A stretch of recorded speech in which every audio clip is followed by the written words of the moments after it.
Hello दोस्तों, एक बार पुनः आप सबों का स्वागत है हमारे यूट्यूब चैनल स्टडी 26 पे। और आज जो हम लोग इतिहास लेखन की कड़ी में देख रहे थे, उसी में आज हम लोग देखेंगे सल्तनत कालीन एक महत्वपूर्ण इतिहासकार जो है उन्हें जियाउद्दीन बर्नी यानी जियाउद्दीन बर्नी, उनके बारे में देख लेंगे। और उनसे संबंधित जो भी हम लोग देखेंगे कि आखिर किस तरह के सवाल हमसे पूछे जाते हैं या फिर उनकी रचनाओं में क्या क्या जानकारी हमें मिलती है, और फिर इतिहास लेखन में इनके योगदान यानी इतिहासकार के रूप में इनको एक देख लेंगे कि एक इतिहासकार के रूप में ये कैसे इतिहासकार थे। और दूसरी बात इसमें इनकी ये देखेंगे कि इनकी पुस्तक जो है तारीख़ फ़िरोज़ शाही, उसमें क्या चीज़ की चर्चा है। तो इन तमाम चीज़ों को जब हम लोग देखते हैं तो हम लोगों को ये पता चलेगा कि आखिर जियाउद्दीन बर्नी की लेखन शैली और उनके द्वारा जो लिखी गई है बातें वो किस तरह की थी और क्या क्या उसमें चर्चाएं हैं। देखिए, जियाउद्दीन बर्नी का इसके अंतर्गत हम लोग सबसे पहले इनका सामान्य परिचय देखेंगे। सबसे पहला पॉइंट यही होगा, किसी भी लेखक के बारे में जानने से पहले उनकी सामान्य जीवनी जान लीजिए, क्योंकि वो जानना बड़ा ही ज़रूरी का चीज़ है। और उसी से आप समझ पाएंगे कि कैसी स्थितियों से वे उठ के आए और उन्होंने अपने पुस्तकों की रचना की। दूसरे में उनकी पुस्तक कौन कौन सी थी ये हम लोग देख लेंगे। तीसरे में इनकी पुस्तकों में विवरण क्या क्या चीज़ का है उसे देखिए। और चौथी बात इसमें है कि इतिहासकार के रूप में यानी इतिहास के बारे में इसमें क्या क्या उन्होंने बताया है, क्योंकि हर एक जो प्राचीन या मध्यकाल के राइटर हैं उनके द्वारा कुछ ना कुछ इतिहासकार को सलाह ज़रूर दिया गया है। तो उसी सीरीज को हम कंटिन्यू करते हैं जो हमने पीछे शुरू किया है हिस्टोग्राफी का। इसी में हम लोग जियाउद्दीन बर्नी को देख लेते हैं। तो देखिए, जियाउद्दीन बर्नी का जन्म 1285 में हुआ था और बर्नी के चाचा जो हैं अलाउल मुल्क उनका नाम था, जो कि अलाउद्दीन खिलजी के प्रतिनिधि थे। इनके बचपन में ही इनके माता पिता गुजर गए बर्नी के, तो इनका लालन पालन अलाउल मुल्क के द्वारा ही किया गया था। बर्नी ने 46 शिक्षकों से, एक दो शिक्षकों से नहीं बल्कि 46 शिक्षकों से शिक्षा इनको मिला था।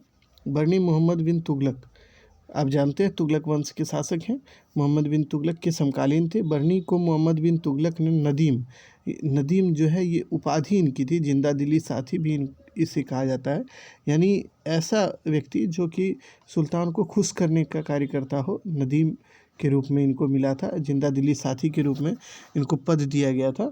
तो ये याद रखिएगा कि नदीम या जिंदा दिली साथी के पद पर किसने, तो मोहम्मद बिन तुगलक ने इनको आसीन किया था यानी दिया था, जिस पद पर बर्नी 17 साल तक रहे थे।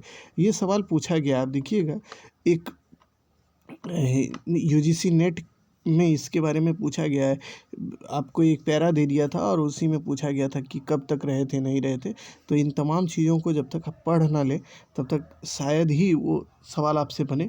तो इसलिए आप इसे ध्यान में रखिएगा कि वो 17 वर्षों तक नदीम के पद पर रहे थे। मोहम्मद बिन तुगलक के समय बर्नी की स्थिति काफ़ी अच्छी थी, यानी उसके समय इनको राजशाही सपोर्ट यानी एक तरह से राजशाही प्रश्रय इनको मिला हुआ था। और लेकिन मोहम्मद बिन तुगलक की मृत्यु के बाद इनकी स्थिति बदल गई। क्यों खराब हुई, तो देखिए, ख्वाजा जहाँ जो फिरोज शाह तुगलक का वजीर था, जिस पर भ्रष्टाचार का आरोप लगा था, जिसका पक्ष बर्नी ने लिया था। देखिए, जब मोहम्मद बिन तुगलक थे, देखिए सबसे पहले इस स्लाइड का हम बता दें आपको। जियाउद्दीन बर्नी का जन्म 1285 में और इनकी मृत्यु 1358 में हो जाती है। इनके बचपन में ही इनके माता पिता का निधन हो जाता है। माता पिता के निधन के पश्चात इनके जो चाचा हैं उनके द्वारा इनको कुछ समय के लिए प्रश्रय दिया जाता है, जिनका नाम अलाउल मुल्क है। ये वही अलाउल मुल्क है जो जब अलाउद्दीन खिलजी पूरे विश्व पर विजय प्राप्त करना चाहता है और विश्व विजेता बनना चाहता है, तो यही बोलता है पहले भारत को जीतिए तब आप विश्व विजेता बनने की कल्पना कीजिएगा। तो ये अलाउद्दीन खिलजी के ही समकालीन है अलाउल मुल्क, इनके चाचा रहते हैं। बर्नी 46 शिक्षकों से इनकी शिक्षा दीक्षा होती है, अच्छी शिक्षा दीक्षा इनको प्राप्त होता है। शिक्षा दीक्षा प्राप्त करने के बाद ये सल्तनत कालीन शासक जो तुगलक वंश के शासक हैं मोहम्मद बिन तुगलक के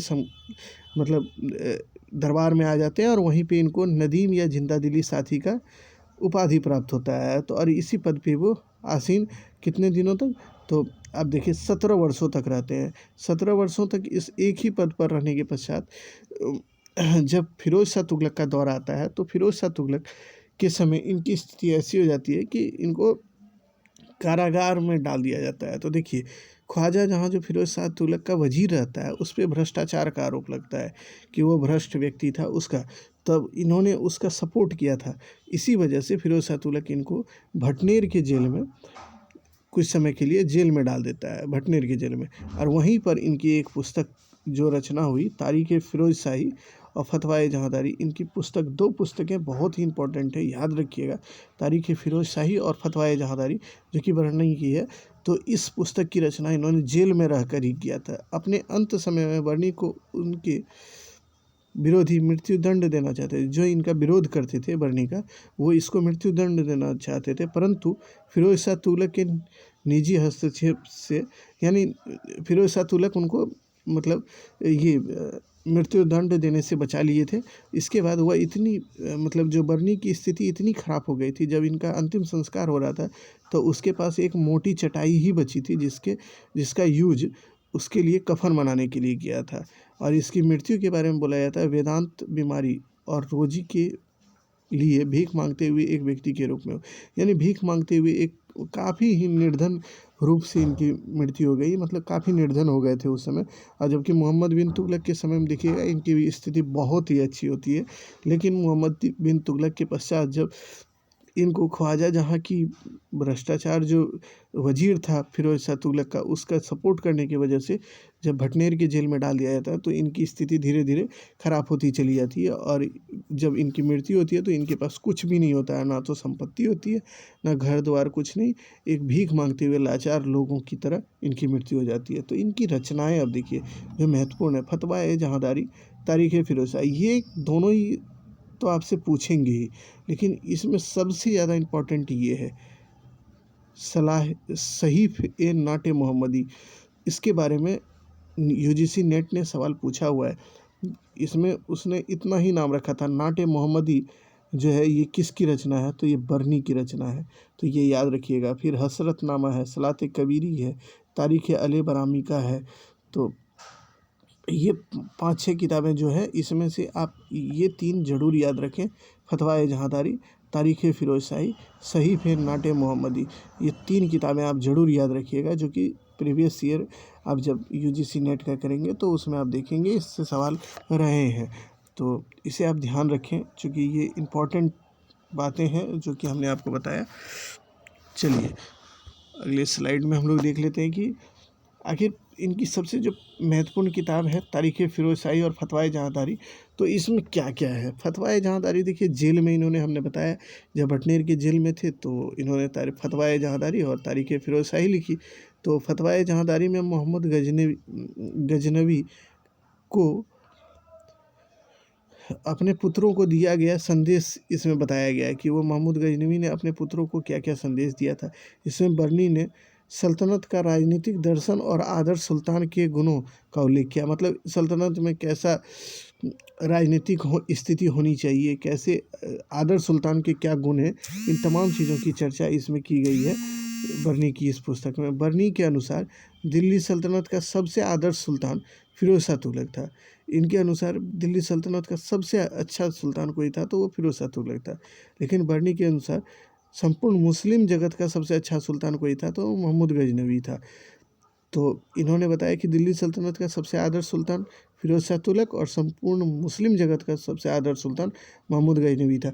तो आप देखिए एक चीज़ ये याद रखिएगा, मोहम्मद फिरोज शाह तुगलक को ये आदर्श सुल्तान क्यों घोषित करते हैं, तो इनका एक मकसद होता है। आपसे ये सवाल पूछा गया है नेट में, आप देखिएगा प्रीवियस में, कि आखिर उसकी जो पुस्तक लिखने की योजना थी, यानी तारीख़ फिरोज शाही उन्होंने जो लिखा है, तो आखिर किस मकसद को लेकर लिखा है।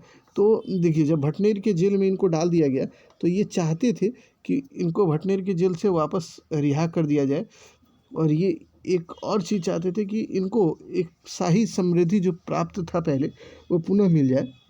इसलिए फिरोज शाह तुगलक की प्रशंसा में इस पुस्तक को लिखा है उन्होंने।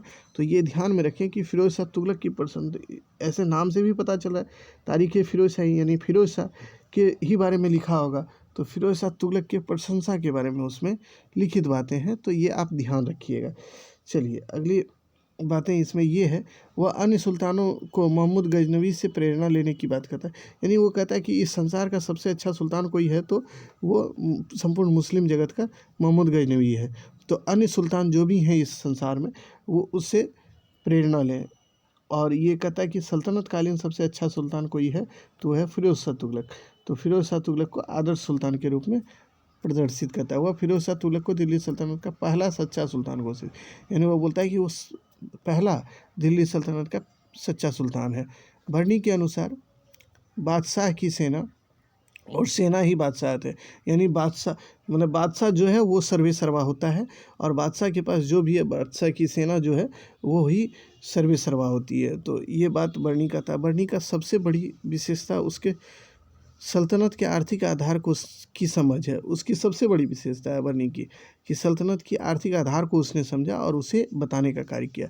बर्नी के अनुसार दिल्ली सल्तनत एक नगरीय शासन व्यवस्था थी जिसे एक विशाल खेतिहर समाज का शोषण सहारा देता था। यानी दिल्ली सल्तनत जो है वो नगरीय शासन व्यवस्था तो थी, लेकिन मतलब जो ग्रामीण परिवेश है वह उसका शोषण इस सल्तनत के लोगों के द्वारा किया जाता था। ये सामान्य तौर पर यही बातें हैं ये इनकी रचना में, ये फतवाए जहांदारी में। अब देखिए बर्नी की दूसरी रचना जो है तारीख़ फिरोज शाही है और इसी पुस्तक से इनको मतलब प्रसिद्धि भी मिला है। इसको आज हम लोग इतिहासकार के रूप में अगर पढ़ रहे हैं तो इसमें कहीं ना कहीं इसी पुस्तक की सबसे बड़ी योगदान रही है। इस रचना के बाद ही बर्नी एक लेखक के रूप में प्रसिद्ध हुए थे। यही मतलब ये एक रचनाकार के रूप में ये हमारे सामने है। उनकी यह रचना दिल्ली सल्तनत के इतिहास जानने की सबसे महत्वपूर्ण स्रोत के रूप में माना जाता है। कौन? तारीख़ फिरोज शाही। इस रचना में हम दिल्ली सल्तनत की सुदृढ़ीकरण, मजबूती, विस्तारीकरण और पतन को जान पाते हैं। यानी इसमें दिल्ली सल्तनत के हर उस पहलुओं को जान पाते हैं जिसने दिल्ली सल्तनत को एक मजबूती प्रदान किया। मतलब तारीख़ फिरोज शाही में बर्नी दिल्ली सल्तनत को 3 भाग में बांटते हैं। तो पहला देखिए इसमें स्वेच्छाचारी शासन यानी निरंकुश शासन जो है, स्वेच्छाचारी राजतंत्र इसको बोले हैं इन्होंने। फिर उसके बाद इन्होंने बोला कि अभिजात्य वर्ग जिसमें अमीर अधिकारी लोग आते हैं, और तीसरा इन्होंने बताया गैर कुलीन वर्ग यानी सामान्य वर्ग के लोग जो आते हैं। अभिजात्य वर्ग देखिए जो उस समय सल्तनत कालीन आप देखिए अमीर वर्ग वे होते थे, ऑफिसर्स को अमीर वर्ग के रूप में, यानी जो आप अभी देखते हैं ऑफिसर वर्ग के लोग, उसे इस काल में यानी सल्तनत काल में अमीर वर्ग के रूप में माना जाता था या जाना जाता था, या नाम से इसी नाम से उनको जाना जाता है। और गैर कुलीन वर्ग का मतलब है जो अमीर नहीं है उनके बारे में। तो ये तमाम बातें बर्नी की इस रचना में 3 भागों में बांटकर इन्होंने दिल्ली सल्तनत को 3 भागों में बांटा है। तो वो याद रखिएगा। कौन? तो स्वेच्छाचारी राजतंत्र यानी इसमें शासक वर्ग के लोग आएंगे, उसमें अभिजात वर्ग इसमें अमीर वर्ग के लोग आएंगे यानी ऑफिसर्स लोग, और गैर कुलीन वर्ग इसमें सामान्य जन यानी कृषक हुए, सामान्य मजदूर हुए, हिंदू वर्ग के लोग, ये लोग सब आएंगे, हिंदू जाति के लोग। इस रचना की शुरुआत वे वहीं से करते हैं जहाँ से मिनहाजुस सिराज की रचना तबकात नासिरी समाप्त होती है। यानी देखिए अब ये भी सवाल आप देखिएगा नेट में एकदम आप प्रीवियस ईयर देखेंगे उसमें लिखा है कि बर्नी की रचना जो है तारीख़ फिरोज शाही शुरू होती है कहाँ से, तो इसमें दिया है और उसमें ऑप्शन आपको चुनना था मिनहाजुस सिराज की तबकात नासिरी से। तो तबकात नासिरी जो मिनहाजुस सिराज की है उसकी समाप्ति जहाँ हुई है वहीं से बर्नी ने अपनी रचना जो है तारीख़ फिरोज शाही को लिखने का कार्य प्रारंभ कर दिया था। तो ये ध्यान रखिएगा। इसने बलबन से लेकर फिरोज शाह तुगलक के 6ठे वर्ग के बारे में जानकारी तारीख़ फिरोज शाही में दिया है। यानी बलबन जो आप देखिए गुलाम वंश का शासक है बलबन, और वहीं से इसमें रचना है, इसकी रचना में जानकारी प्रारंभ हो जाती है। और फिरोज शाह तुगलक जो तुगलक वंश के शासक हैं उनके बारे में जानकारी इसमें समाप्त होती है। तो इसके बारे में सारी जानकारी बर्नी देता है। इसने 11 सुल्तानों के दौर का वर्णन किया है। यानी ये याद रखिएगा कि 11 सुल्तान के दौर को इसने देखा, और जो इसने अपने प्रत्यक्ष रूप में देखा उसके बारे में इसने इसमें चर्चा की है। इसने लगभग 95 वर्षों के इतिहास का वर्णन किया है। ये भी याद रखिए लगभग 100 साल का इतिहास इन्होंने लिखा था बर्नी ने। तो अब देख लेते हैं इसमें जो मेन चीज़ है उस मुद्दे पर अब हम लोग आ रहे हैं कि इसमें आखिर वर्णित क्या है, तारीख़ फिरोज शाही जो पुस्तक है उसमें चर्चा क्या है। तो अब उसको देखिए, मेन तारीख़ फिरोज शाही में बलबन के राजत्व सिद्धांत का विस्तार से चर्चा है। बलबन के लोह एवं रक्त की नीति का से मतलब चर्चा है। आप बताएंगे लोह एवं रक्त की नीति को प्रतिपादित करने का कार्य जो आधुनिक काल में आप देखेंगे वो कौन और किसने किया था, तो ये आप बताइएगा कमेंट के माध्यम से। उसके बाद देखिए, बलबन ने बड़े पैमाने पर कत्ल करवाया था, इसलिए बर्नी ने इसे खुफिया कातिल कहा है। देखिए, बलबन ने उस समय काफ़ी अमीरों की हत्या करवा दी। क्यों? तो वो जानता था कि ये अमीर वर्ग कभी ना कभी उसको मतलब उसकी सत्ता को कभी ना कभी चुनौती देंगे, इसलिए उसने काफ़ी संख्या में अमीरों की हत्या करवाई थी। इसीलिए इसको बर्नी खुफिया कातिल कहता है। तो ये याद रखिएगा कि खुफिया कातिल बर्नी के द्वारा किसे कहा गया है, तो बलबन को कहा गया है। चलिए, अपने शासनकाल में बलबन कभी भी निम्न लोगों से, बाजार के लोगों से और संगीतकारों और विद्वानों से बातचीत नहीं किया। देखिए, बलबन दिल्ली सल्तनत का एक ऐसा शासक है जो कि जिसके बारे में कहा जाता है कि वो खुद ही कहता था कि जब मैं किसी निम्न कुल के में जन्मे व्यक्ति को देखता हूँ तो मेरा हाथ फड़फड़ाने लगता है और कलेजे और मेरा हाथ जाके तलवार पर जा पड़ता है और मेरा मन होता है कि मैं उस व्यक्ति की मतलब सर धड़ से अलग कर दूं, यानी उसकी हत्या कर दूं। ये बलबन का स्टेटमेंट है और इसी के बारे में चर्चा ये बर्नी भी करते हैं। तो आप देखिएगा कि बलबन के बारे में वो बोलते हैं कि वो निम्न लोगों से नहीं, यानी कि जो कि गरीब लोग हैं उससे नहीं मिलता था, उसके बाद बाज़ार के लोगों से नहीं मिलता था, संगीतकारों से नहीं मिलता था, विद्वानों से बातचीत नहीं करता था। ये बलबन के बारे में इनका बर्नी का मतलब कथन है। केकुबाद और कैमूर्स के बारे में भी देखिए, बलबन गुलाम वंश के शासक आप देखेंगे तो गुलाम वंश में आप देखिएगा कुतुबुद्दीन ऐबक हैं गुलाम वंश, तो इसमें देखिए कुतुबुद्दीन ऐबक, उसके बाद मेन जो शासक हैं कुतुबुद्दीन ऐबक के बाद इल्तुतमिश, रजिया सुल्तान, उसके बाद बहराम शाह है। उसके बाद देखिएगा आप जो इसमें नासिरुद्दीन महमूद हैं मेन शासक। उसके बाद आप देखेंगे बलबन है, बलबन के बाद केकुबाद और केयूमर्स ये शासक बने हैं। तो इसके बारे में इसने विस्तार से, चूँकि कुतुबुद्दीन ऐबक से लेके रजिया और यहाँ पे नासिरुद्दीन महमूद तक रचनाएं, उसके बारे में जानकारी मिनहाजुस सिराज की तबकात नासरी में हो चुकी थी, मतलब उन्होंने चर्चा कर दिया था। तो उसके बाद के बारे में जो जानकारी है वो बलबन अपनी पुस्तक में देता है। तो इसलिए आप देखिएगा कि बलबन से ही शुरू करके बर्नी अपनी रचना में जानकारी को आरंभ करता है और वो फिरोज शाह तुगलक तक देता है। अब आ जाइए, जलालुद्दीन खिलजी की उदारता और निरंकुशता का भी इसमें विस्तार से वर्णन है। जलालुद्दीन खिलजी जो है खिलजी वंश के संस्थापक थे। उसके बाद अलाउद्दीन खिलजी खिलजी वंश के शासक बनते हैं। चूँकि इन्होंने 11 सुल्तान या के बारे में जानकारी दिया है, इसलिए आप ध्यान रखिएगा कि इनके जो रचनाएं हैं उसमें हर एक शासक जो इसके बाद यानी बलबन के बाद बने हैं उनके बारे में चर्चा कुछ न कुछ मिलता ही है। बर्नी सल्तनत काल का प्रथम इतिहासकार लेखक है जिसने अलाउद्दीन खिलजी का विस्तार से वर्णन किया है, क्योंकि अमीर खुसरो ने अलाउद्दीन के समय हुए मंगोल आक्रमण एवं बाजार सुधार व्यवस्था का जो विवरण छोड़ दिया था उसे बर्नी ने पूरा कर दिया। बाजार व्यवस्था के तहत बाजार में मिलने वाली एक एक सामानों के बारे में इसमें चर्चा है। बर्नी बाजार निरीक्षक की चर्चा है, मतलब इसमें करता है। यानी देखिए, अलाउद्दीन खिलजी के बारे में आप देखिएगा, आर्थिक स्थिति, आर्थिक सुधार के ही कारण अलाउद्दीन खिलजी को सल्तनत का काफ़ी महत्वपूर्ण शासक के रूप में जाना जाता है। और इसके समय में सर्वाधिक जो है मंगोल आक्रमण हुए थे अलाउद्दीन खिलजी के समय में। तो इसके बारे में चर्चा कोई किया है तो वो बर्नी किया है, तो इसे भी आप ध्यान रखिएगा। और अलाउद्दीन खिलजी के बाजार नियंत्रण स्थिति जो है, नीति जो है, उसके बारे में चर्चा इसमें हुआ है।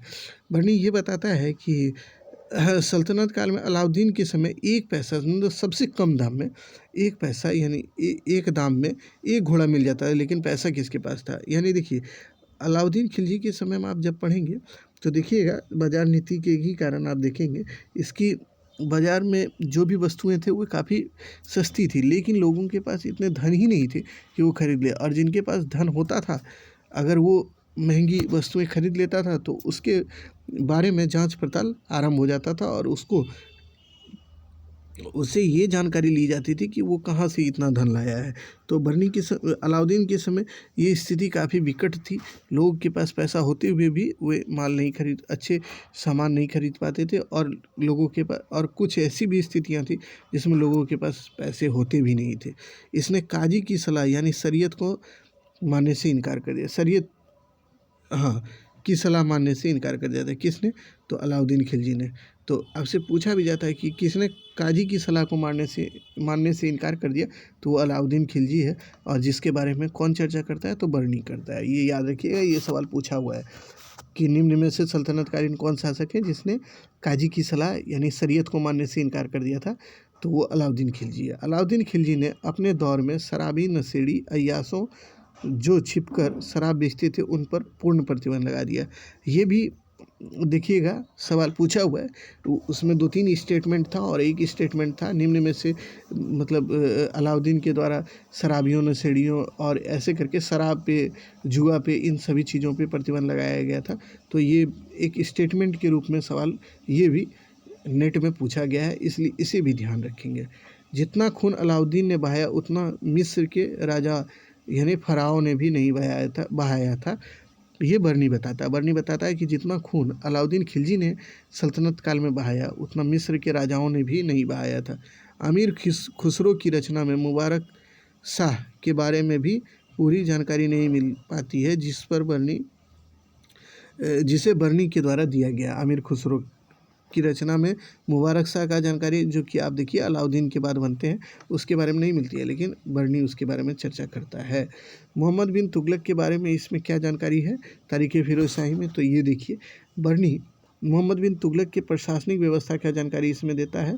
उसके बाद मोहम्मद बिन तुगलक को नाकाम परियोजनाओं का मेधावी करता धरता कहता है।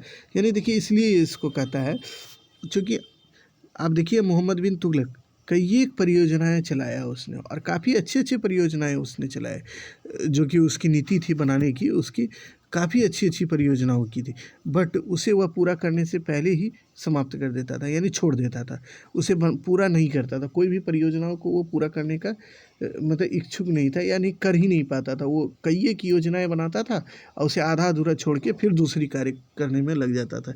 इसीलिए वह बर्नी जो है इसको विफलताओं का सुल्तान, विचित्र सुल्तान, पागल सुल्तान के रूप में, जायबे जामा के रूप में इसको बताता है। बोलता है कि ये विफलताओं का सुल्तान था, विचित्र सुल्तान था, इसके बारे में कुछ कहा नहीं जा सकता, और पागल सुल्तान के रूप में। जबकि आप जान लें मोहम्मद बिन तुगलक सल्तनतकालीन सर्वाधिक पढ़े लिखे सुल्तानों में से एक थे। उन्होंने कई एक योजनाएं बनाई और कई एक योजनाओं को क्रियान्वयन कराया, लेकिन उसे पूरा करने से पहले ही वो छोड़ देते थे। इसीलिए उनको विचित्र सुल्तान के रूप में भी जाना जाता है और पागल सुल्तान के रूप में भी। ये ध्यान रखेंगे। तो विचित्र सुल्तान, पागल सुल्तान या विफलताओं का सुल्तान किसे बर्नी ने कहा है? तो वो मोहम्मद बिन तुगलक को।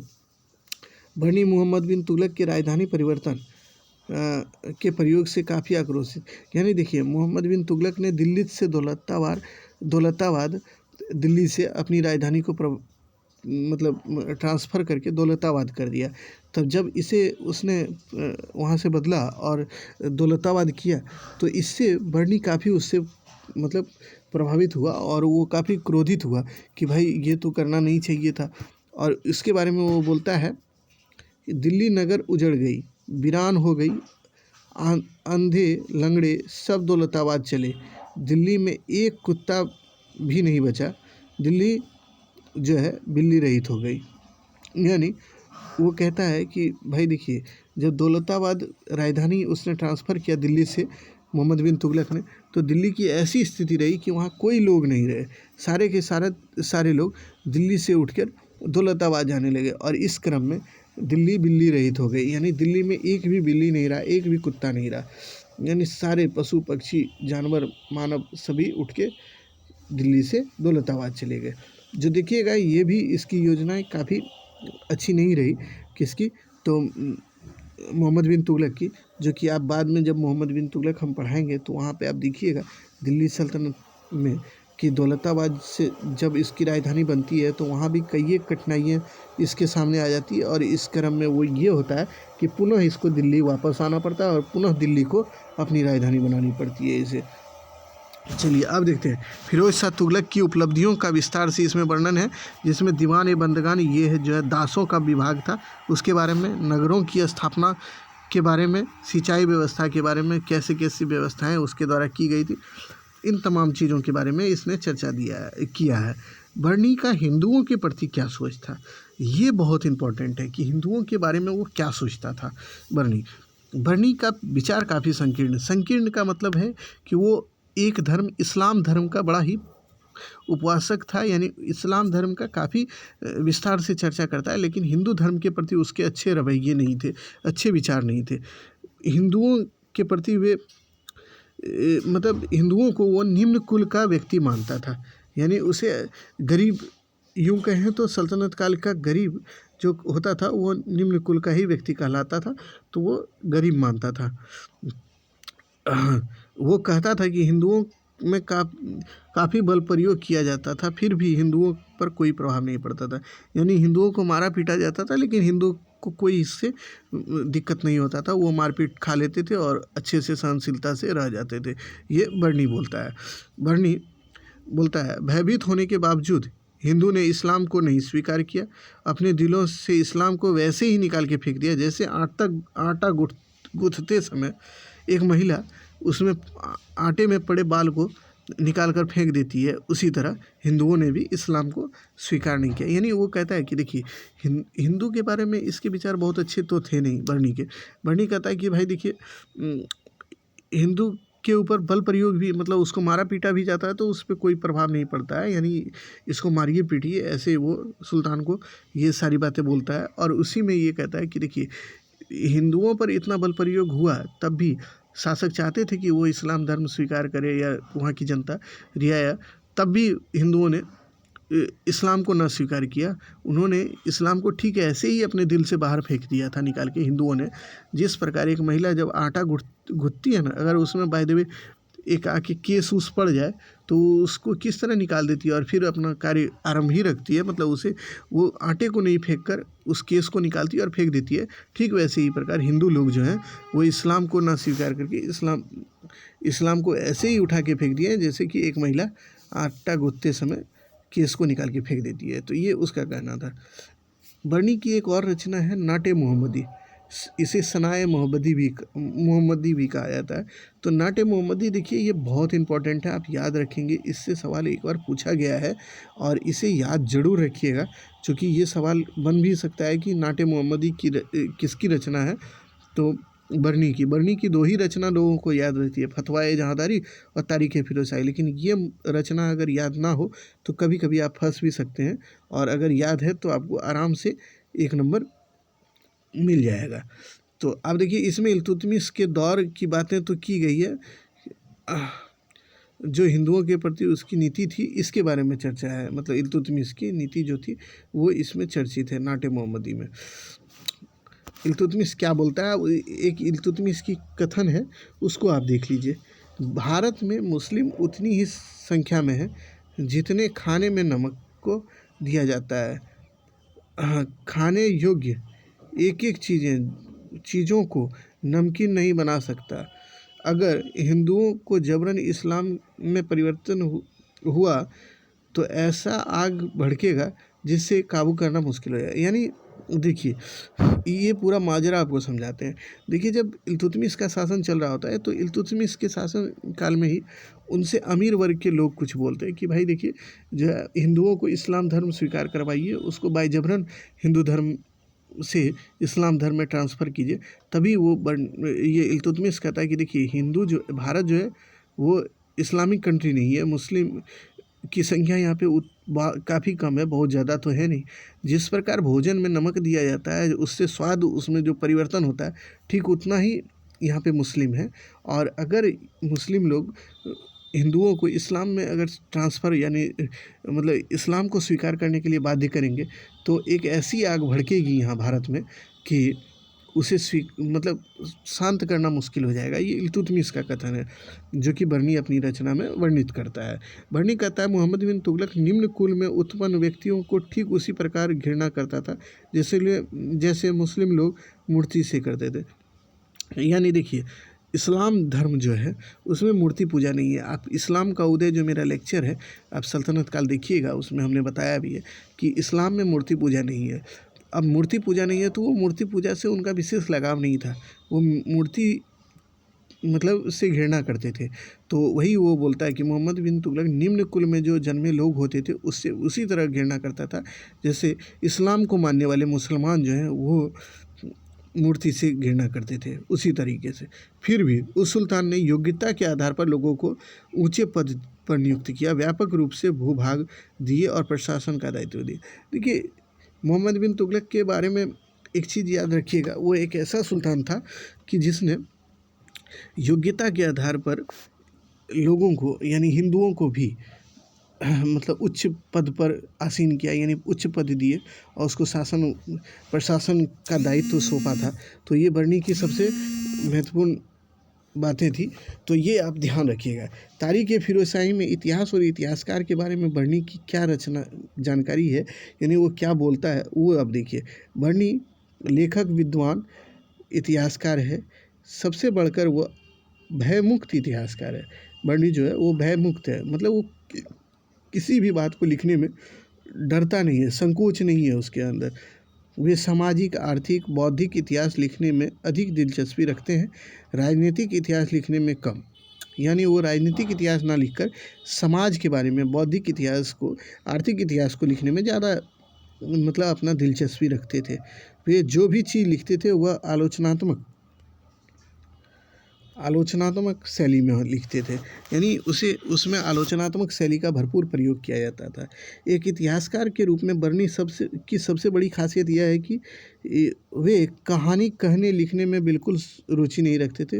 वे कम शब्दों में, लाजवाब शब्दों में आलोचना करते थे। मतलब वो अच्छे और बुरे दोनों ही बातों को लिखते थे। उनकी एक इतिहासकार का सबसे अच्छा गुण होता है कि वो समकालीन दौर, जिस चीज़ को लिख रहा है समकालीन दौर के बारे में, उसमें उनकी अच्छाई और बुराई दोनों को लिखे। और बरनी में ये गुण कुट-कुट के भरा हुआ था। ये इसके सबसे अच्छी मतलब एक तरह से विशेषता थी बरनी की। वे इतिहासकार को सलाह देते कि इतिहास लिखने वाले किसी से डरना नहीं, मतलब इतिहास जिसको लिखना होता है वो किसी से ना डरे और बेहिचक इतिहास को लिखे। इतिहास धर्म एवं राज्य के महान व्यक्तियों की विशेषताओं, गुणों का वृत्तांत होता है। इतिहास सही अर्थ में विज्ञान है जो केवल और केवल उच्च कुलीन व्यक्ति के लिए है, क्योंकि इसके पास इंसाफ, सच्चाई और पवित्रता होती है। यानी वो कहता है कि इतिहास मतलब जो है ना की विशेषता ये है कि इसमें सभी महान व्यक्तियों की विशेषताओं, गुणों की चर्चा होती ही है। इसके अलावा सही अर्थ में विज्ञान भी है इतिहास, जो केवल और केवल उच्च कुलीन वर्ग के लोगों को ही लिखना चाहिए। ये बात बोलता है। वो बोलता है निम्न वर्ग को इतिहास नहीं लिखना चाहिए। इतिहास लिखना एक ऐसा कार्य है जिसके द्वारा वे अपने पापों को, यानी कोई इतिहास लिख रहा है तो वो अपने पापों से प्रायश्चित कर सकता है। यानी अगर कोई पाप किया है तो उससे उसको छुटकारा मिल जाएगा अगर कोई इतिहास लिखता है अच्छे ढंग से। तो इतिहासकार का संबंध हमेशा उच्च कुल से होना चाहिए। वो कहता है कि देखिए, निम्न कुल यानी गरीब लोग जो हैं वो इतिहास को ना लिखें, बल्कि मतलब वो एक साफ ये बोलता है। उस समय सल्तनत काल में देखिए गरीब लोग हिंदू थे, तो वो बोलता है कि भाई हिंदू लोग मत लिखिए, जो कि अमीर वर्ग के लोग हैं, मुस्लिम लोग, वो इतिहास को लिखिए ताकि वे अपने हितों के बारे में बोल सकें। अगर उच्च वर्ग के लोग लिखेंगे तो वो अपने हितों के बारे में बोल पाएंगे। यदि इतिहासकार अपनी समसामयिक स्थिति के विषय में डर के कारण नहीं लिखेंगे तो कम से कम अतीत के बारे में सही बोलना चाहिए। मतलब देखिए, वो कहता है कि अगर आप डर से किसी भी चीज़ को सही से नहीं लिख पाइएगा तो कम से कम आप जो समकालीन स्थिति है उसके बारे में नहीं लिखिए। ठीक है, चलेगा, बट आप कम से कम जो आपके पहले जो अतीत की घटनाएं घटित हो गई है उसके बारे में तो सही से लिखिएगा। ये बात वो कहते हैं। इतिहास के गुणों की चर्चा, इतिहास की विशेषता के बारे में क्या इसका विचार था, ये देखिए कि मतलब इतिहास के गुण के बारे में क्या क्या ये बरनी लिखा है या लिखता है, उसके बारे में आप देख लेते हैं। इतिहास की पुस्तक में नबी की बातों का उल्लेख, सर्वोत्तम प्राणियों का विवरण, मतलब देखिए नबी की बात यानी मोहम्मद साहब की बातों का इसमें वर्णन किया गया है। इसके अलावा सर्वोत्तम प्राणियों के बारे में, बादशाह हो का वृत्तांत इसमें है, वैभव है, उसके वैभव है, ऐश्वर्य का उल्लेख है। इतिहास का ज्ञान वह ज्ञान है जिसमें आँख वालों के लिए शिक्षा ग्रहण करने की विशेष सामग्रियाँ प्राप्त होती हैं।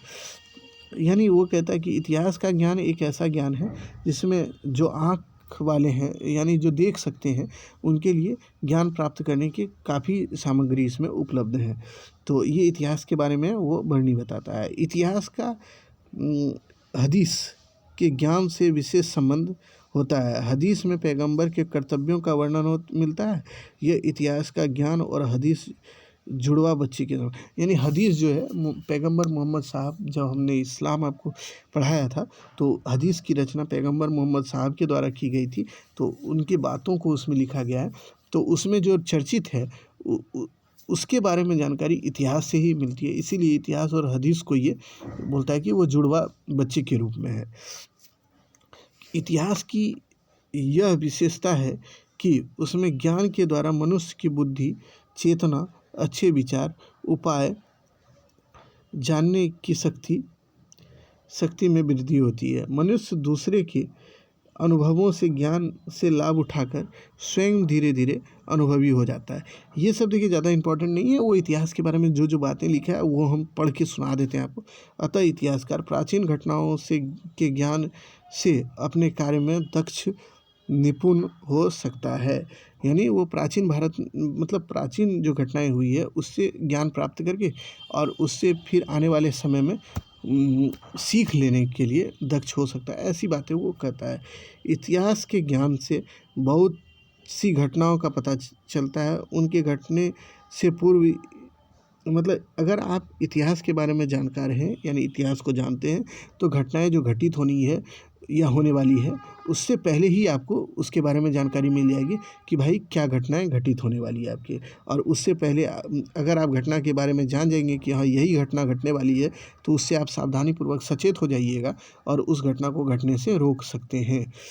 ये बात वो बताते हैं। नबी का इतिहास और उसके समय की घटनाओं की जानकारी से यह पता चलता है कि विपरीत परिस्थिति में, यानी जब अच्छे समय ना हो में भी वे किस प्रकार धैर्य से काम किए। यानी नबी मतलब मोहम्मद साहब के समय कई एक समस्याएं थी। अब जब पढ़ लीजिएगा उसको तो आपको समझ में आएगा कि हाँ कितनी समस्याएं उनके सामने थी, और जब उससे वो लड़के आगे बढ़े तो कैसे कैसे परिस्थिति से वे आगे बढ़े, उससे हम लोगों को कई एक चीज़ सीखने को मिलता है। यही बात वो कहता है कि नबी के द्वारा जो सामने जो घटनाएं थी उससे उन्होंने किस तरह से लड़ाई लड़ी और फिर उससे विजयी हुए, जो कि हमारे लिए सीखने को मिलता है। अगर ऐसी घटनाएं हमारे साथ भी हो तो हमें उनसे सीखना चाहिए और उस तरह की घटनाओं से हमें बचने का रास्ता खोजना चाहिए। यही धैर्य इतिहास पढ़ने वालों को भी अपने जीवन में अपनाना चाहिए। यानी कोई इतिहासकार या इतिहास पढ़ने वाला व्यक्ति धैर्य से इतिहास को पढ़े और उसको समझे तो उसके लिए काफ़ी लाभदायक है। ये वर्णनी के बहुत अच्छे विचार हैं। ये अच्छे, मतलब इतिहास के बारे में और इतिहासकार के बारे में जो इनके विचार हैं वो काफ़ी उच्च हैं और बहुत ही अच्छे हैं, जो आज के भी लिए काफ़ी प्रासंगिक है। इतिहास जानने वाले को यह भली भांति ज्ञात होता है कि न्यायवर्ता, नेक लोग वे जिन्हें ईश्वर ने दुराचार और पाप से मुक्त कर रखा है, वे कितने सर्वश्रेष्ठ थे। यानी न्याय करने वाले लोग और अच्छे विचार वाले लोग कितने श्रेष्ठ थे, जिसे ईश्वर ने यानी पाप और दुराचार जैसी भावनाओं से मुक्त रखा है। ये सारी बातें वो बोलते हैं। इतिहास के ज्ञान के आधार पर सिर्फ और सिर्फ सच्ची बातों पर ही ध्यान केंद्रित किया जाता है। यानी वो बताते हैं कि इतिहास के ज्ञान के बारे में जो भी हमें जानकारी चाहिए होता है उसमें केवल और केवल अच्छी और सच्ची बातों को ही जानना चाहिए या जाना जाता है। इतिहासकार के लिए क्या शर्त, यानी इतिहासकार को वो किस तरीके से, देखिए हमने इसमें पॉइंट के रूप में आपको लिख के बताया ताकि आप अच्छे से इसको समझिएगा। हर एक बातों को हमने उसी ढंग से बताने का प्रयास किया है जिस ढंग से आपको समझ में आए और आसानी हो। तो हमने इसको इसलिए तोड़ तोड़ के लिखा था। तो इतिहासकार को इतिहास लिखते समय पक्षपात नहीं करनी चाहिए। बर्नी कहता है कि देखिए आप अगर इतिहास लिख रहे हैं तो आप पक्षपात नहीं कीजिए, मतलब पक्षपात रहित होकर बिना डरे इतिहास को लिखिए, उसमें बादशाह के गुणों को भी लिखिए, उसके अवगुणों को भी लिखिए, उसमें अच्छी बातों को भी लिखिए और बुरी बातों को भी लिखिए, यानी इतिहास को निष्पक्ष रूप से लिखिए। ये इतिहासकार को बर्नी की सलाह है। बर्नी कहता है कि भाई अगर कोई इतिहास लिखना चाहते हैं तो बादशाह के अच्छे और बुरे दोनों गुणों को लिखिए और निष्पक्ष रूप से इतिहास को लिख दीजिए। तो ये बात वो बोलते हैं। अब शिक्षक को क्या सलाह देते हैं बर्नी? बर्नी शिक्षकों को सलाह देते हैं वे निम्न कुल में, यानी हिंदू धर्म के लोगों को या फिर गरीब जो मुस्लिम लोग हैं उनको शिक्षा न दें, क्योंकि वे गुण सीख कर नौकरी में आ जाते हैं और सामाजिक। बर्नी कहता है कि अगर आप उनको शिक्षित करेंगे तो वो गुण मतलब अच्छे गुण सीखेंगे और शिक्षा में मतलब नौकरी में आ जाएंगे और सामाजिक उथल पुथल को जन्म देंगे। यानी समाज की जो एक संरचना है, जैसे कि मान लीजिए कोई गरीब लोग है और गरीब शिक्षित हो जाए और शिक्षा प्राप्त करके वो नौकरी ले तो उसकी गरीबी कम से कम ख़त्म तो हो जाएगी। तो इससे क्या होगा, सामाजिक संरचना टूट जाएगा। यानी जो समाज के पैसे वाले लोग हैं जो उस गरीब को हर हमेशा प्रताड़ित करते होंगे, वे प्रताड़ित नहीं कर पाएंगे, क्योंकि उसके पास भी धन होगा। जब धन होता है तो आदमी खुद बलवान हो जाता है। तो इसलिए वो कहता है कि भाई देखिए गरीब लोग जो हैं उसको शिक्षित मत कीजिए। देखिए यहाँ पे कितना संकीर्ण विचार है इनका कि उसको शिक्षित मत कीजिए। अगर उसको शिक्षित कर दीजिएगा वो शिक्षा प्राप्त कर लेगा और वो पढ़ लिख के नौकरी में आ जाएगा। तो इससे ये होगा कि जो भी अन्य लोग हैं उनको काफ़ी समस्याएं होगी और सामाजिक संरचना टूट जाएगा। जो समाज में एक व्यवस्थित है कि उच्च वर्ग के लोग, यानी जो मुस्लिम धर्म को अपनाने वाले ऑफिसर्स वर्ग के लोग हैं, उनको जो एक विशेष अधिकार मिला है वो समाप्त हो जाएगा। यही इनका कहने का मतलब था। व्यापारी के लिए क्या संदेश देते हैं बर्नी? व्यापारी वर्ग को सबसे पतित और नीच वर्ग का मानते हैं। वे सुल्तान को सलाह देते हैं कि व्यापारी वर्ग किसी भी तरीके से अमीर अधिकारी वर्ग में शामिल ना हो। यानी वे कहते हैं कि भाई देखिए व्यापारी वर्ग के लोग जो हैं वो काफ़ी पतित लोग यानी नीचे वर्ग के लोग होते हैं। उनको सुल्तान ये करे कि उनको ज़्यादा प्रश्रय नहीं दे, यानी उसको ज़्यादा आश्रय न देकर, उसे बढ़ावा ना देकर उसे दूर ही रखे। यही उनके कहने का मतलब था। बर्नी अपनी रचना में साधारण से साधारण शब्दों का ज़्यादा प्रयोग किए हैं अलंकृत शैली में। मतलब उन्होंने साधारण शब्दों का प्रयोग करते हुए सुल्तान को सारी बातें बताने का कार्य किया है। सुल्तान बेरहमी और नरम दरिया दिली का संगम होता है। बलबन के बारे में ये स्टेटमेंट है किसका? बर्नी का। तो ये भी आप ध्यान रखिएगा। अब देखिए कुछ स्टेटमेंट जो छोटा मोटा बच गया है उसको अब यहाँ पे आप देख लें। परंपरागत इस्लाम में उसका पूर्ण विश्वास था और अज्ञानी व्यक्ति की तरह न ही सुनने को तत्पर रहता था और न ही उसके सिद्धांतों को दोहराना चाहता था। अलाउद्दीन खिलजी के बारे में भी स्टेटमेंट एक है उसका कि परंपरागत इस्लाम में उसकी तो पूर्ण विश्वास था ही, अज्ञानी, लेकिन वह एक होता है ना कि जो कुछ नहीं जानता हो, इस तरह का मतलब व्यवहार करके वो ना तो कुछ सुनना चाहता था और ना ही किसी भी सिद्धांत को दोहराना चाहता था, यानी जानना चाहता था। यानी वो इस्लाम को अच्छी तरीके से जानता था, लेकिन किसी से सुनना बूझना, यानी वो शरीयत को, देखिए शरीयत के बारे में सारी बातें जानता था, इस्लाम के बारे में सारी बातें जानता, लेकिन जो उलेमा वर्ग के लोग हैं वो जो बताते करते हैं वो नहीं जानना चाहता था। कौन? तो अलाउद्दीन। उसके बाद देखिए संगीत के बारे में बर्नी की क्या राय है उसे देख लेते हैं और ये अंतिम है जो कि बर्नी का चैप्टर समाप्त हो जाएगा। 13वीं शताब्दी के उत्तरार्ध में युवतियों को गणिकाओं, वेश्या वर्ग की जो महिलाएं होती है उसको गणिका बोला जाता है, द्वारा दरबार के लिए फारसी, ईरानी और भारतीय यानी हिंदी संगीत का प्रशिक्षण दिया जाता था। मतलब वो कहता है कि 13वीं शताब्दी के बाद जो है महिलाओं को दरबार में वो जो नृत्य करती थी, डांस वांस करती थी, उसके लिए उनको फारसी में हुआ, हिंदी में हुआ, ईरानी में हुआ, इन तमाम भाषाओं में ज्ञान दिया जाता था, यानी संगीत के बारे में जानकारी दी जाती थी।